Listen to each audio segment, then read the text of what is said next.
In today's episode of Wow! How'd you code that? Winter is Coming, and we will be solving the Game of Thrones character titles coding challenge. In this challenge, you are tasked with writing a method that converts a string to a Game of Thrones character title. The rules of the challenge are, the words, and, the, of, and in, should be lowercase. All other words should have the first character as uppercase and the rest lowercase. Punctuation and spaces must remain in their original positions, and hyphenated words are considered separate words. Our solution to the challenge utilizes a string builder and a string tokenizer.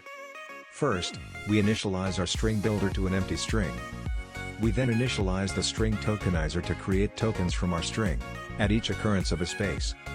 While our tokenizer has tokens, we instantiate the variable word, with the value of the token.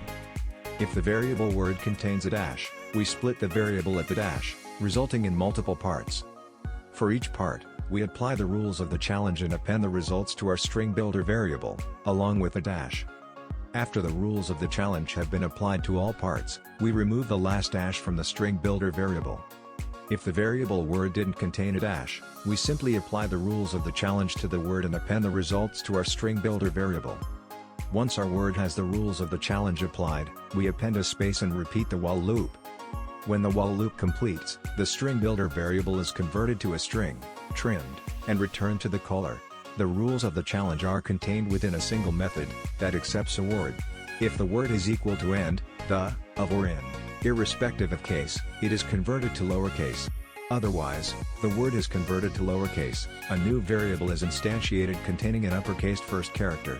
The first character is deleted from word, and the uppercase character is inserted at the beginning of the word.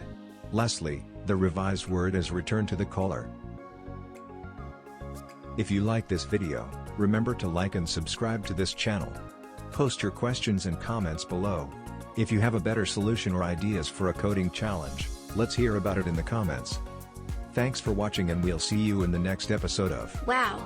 How'd you code that?